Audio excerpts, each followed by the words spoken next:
89 R3500.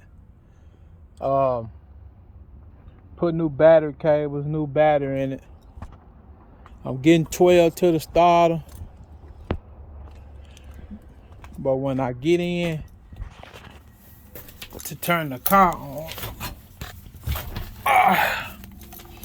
it's what I get.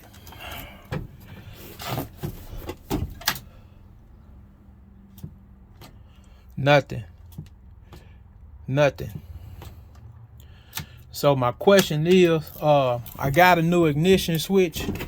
Would it be an ignition switch, or could you tell me if I have a neutral safety switch? 89 R3500 SM465.